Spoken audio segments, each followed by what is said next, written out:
राम राम दोस्तों, इस वीडियो में जानेंगे सफला एकादशी व्रत कथा।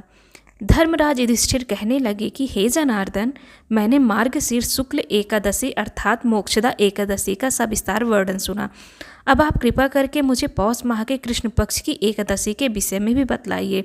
इस एकादशी का क्या नाम है तथा इसके व्रत का क्या विधान है, इसकी विधि क्या है, इसका व्रत करने से किस फल की प्राप्ति होती, कृपया यह सब विधान पूर्वक कहिए। भगवान श्री कृष्ण बोले, पौष माह के कृष्ण पक्ष में आने वाली इस एकादशी को सफला एकादशी कहा जाता है। इस एकादशी के देवता श्री नारायण हैं। विधि पूर्वक इस व्रत को करना चाहिए। जिस प्रकार नागों में शेषनाग, पक्षियों में गरुड़, सब ग्रहों में चंद्रमा, यज्ञों में अश्वमेध और देवताओं में भगवान विष्णु श्रेष्ठ हैं, उसी तरह सब व्रतों में एकादशी का व्रत श्रेष्ठ है। जो मनुष्य सदैव एकादशी का व्रत करते हैं वे मुझे परम प्रिय हैं। इसका महात्म्य मैं तुमसे कहता हूँ, ध्यानपूर्वक सुनो। भक्त वत्सल भगवान श्री कृष्ण कहने लगे कि धर्मराज, मैं तुम्हारे स्नेह के कारण तुमसे कहता हूँ कि एकादशी व्रत के अतिरिक्त मैं अधिक से अधिक दक्षिणा पाने वाले यज्ञ से भी प्रसन्न नहीं होता हूँ, अतः इसे अत्यंत भक्ति और श्रद्धा से युक्त होकर करें। हे राजन, द्वादशी युक्त पौष कृष्ण एकादशी का महात्म्य तुम एकाग्रचित होकर सुनो। सफला एकादशी व्रत कथा। चंपावती नगरी में एक महिष्मान नाम का एक राजा राज्य करता था। उसके 4 पुत्र थे। उन सब में लुम्पक नाम वाला बड़ा राजपुत्र महापापी था। वह पापी सदा पर स्त्री और वेश्यागमन तथा दूसरे बुरे कामों में अपने पिता का धन नष्ट किया करता था। सदैव ही देवता, ब्राह्मण, वैष्णवों की निंदा किया करता था।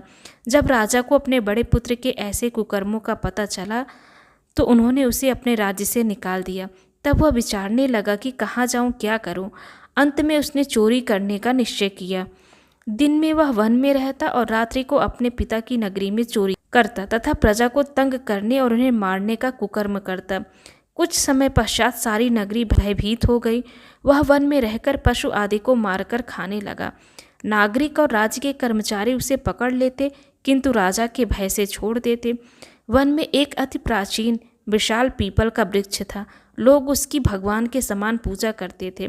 उसी वृक्ष के नीचे वह महापापी लुम्पक रहा करता था। इस वन को लोग देवताओं की क्रीड़ा स्थली मानते थे। कुछ समय पश्चात पौष कृष्ण पक्ष की 10वीं के दिन वह वस्त्रहीन होने के कारण शीत के चलते सारी रात्रि सो नहीं सका।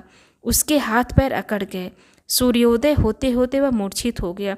दूसरे दिन एकादशी को मध्याह्न के समय सूर्य की गर्मी पाकर उसकी मूर्छा दूर हुई। गिरता पड़ता वह भोजन की तलाश में निकला। पशुओं को मारने में वह समर्थ नहीं था, अतः पेड़ों के नीचे गिरे हुए फल उठाकर वापस उसी पीपल वृक्ष के नीचे आ गया। उस समय तक भगवान सूर्य अस्त हो चुके थे। वृक्ष के नीचे फल रखकर कहने लगा, हे भगवान, अब आपके ही अर्पण हैं ये फल, आप ही तृप्त हो जाइए। उस रात्रि को दुख के कारण रात्रि को भी नींद नहीं आई। उसके इस उपवास और जागरण से भगवान अत्यंत प्रसन्न हो गए और उसके सारे पाप नष्ट हो गए। दूसरे दिन प्रातः एक अति सुंदर घोड़ा अनेक सुंदर वस्तुओं से सजा हुआ उसके सामने आकर खड़ा हो गया।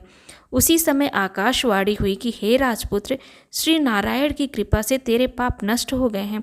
अब तू अपने पिता के पास जाकर राज्य प्राप्त कर।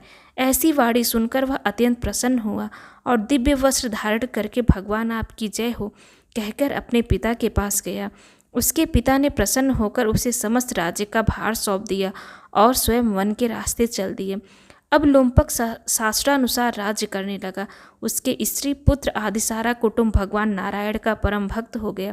वृद्ध होने पर वह भी अपने पुत्र को राज्य का भार सौंपकर वन में तपस्या करने चला गया और अंत समय में वैकुंठ को प्राप्त हुआ। अतः जो मनुष्य इस परम पवित्र सफला एकादशी का व्रत करता है उसे अंत में मुक्ति मिलती है। जो नहीं करते वे पूंछ और सींगों से रहित पशुओं के समान हैं। इस सफला एकादशी के महात्म्य को पढ़ने से अथवा श्रवण करने से मनुष्य को अश्वमेघ यज्ञ का फल मिलता है। उम्मीद करते हैं आपको ये कथा पसंद आई होगी। आप सभी को सफला एकादशी की हार्दिक शुभकामनाएं। जय जय श्री राम।